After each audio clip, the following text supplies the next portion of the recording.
ৰঙালাওৰ পকৰা খাই আপোনালোকে কোনে কোনে ভাল পায়? মই কিন্তু বহুত ভাল পাওঁ আৰু সেইবাবে এনেকৈ বনায়ো থাকোঁ। এয়া দেখিছে ৰঙালাওৰ পিচকেইটা এনেকৈ পাতল পাতলকৈ কাটি লৈছোঁ আৰু এইফালে 2 চামুচ চাউলৰ গুড়ি, 2 চামুচ বেচন, জোখমতে নিমখ হালধি, আধা চামুচ জিৰা গুড়ি আৰু 1 চামুচ জ্বলা থকা জলকীয়া গুড়িটো দি দিছোঁ। দি ধুনীয়াকৈ এটা ঘোল বনাই লৈছোঁ। লৈ তাতে ৰঙালাওৰ পিচকেইটা ডুবাই ডুবাই এনেকৈ ৰিফাইন তেলত ভাজি, মিঠাতেলতো ভাজিব পাৰি, বহুত ভাল লাগে খাবলৈ। গতিকে এইখিনি ধুনীয়াকৈ উল্টাই পুল্টাই দুটা চাইডে মুচমুচীয়া হোৱালৈকে মই ভাজিম। আৰু এইফালে মই আৰু এটা চিক্ৰেট কথা আছে, এইটো বাৰু মই এতিয়া ভিডিঅ' দেখুওৱা নাই যদিও মই কাৰ ভাগত পৰে সেইটো মই খাওঁতে গম পাম। এইফালে মই নৰসিংহৰ পাতটো মই ভাজিবলৈ লৈছোঁ। কেইটামান আজিকালি নৰসিংহৰ পাত কোমল কোমল ওলাইছে, আনি মই ভাজিবলৈ লৈছোঁ।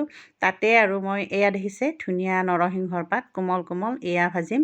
আৰু এইখিনিতে আকৌ মই এটা বস্তু লৈছোঁ, সেইটো হৈছে নিম তিতাৰ পাত। নিম তিতাৰ পাতো মই এনেকৈ পকৰা বনাম। আজি এই নিম তিতাৰ পাতটো কাৰ ভাগত পৰে নাজানো আৰু, গতিকে আপোনালোকক দেখুওৱা নাই। এনেকৈ নিম তিতাৰ পাতো খাই বহুত ভাল লাগে।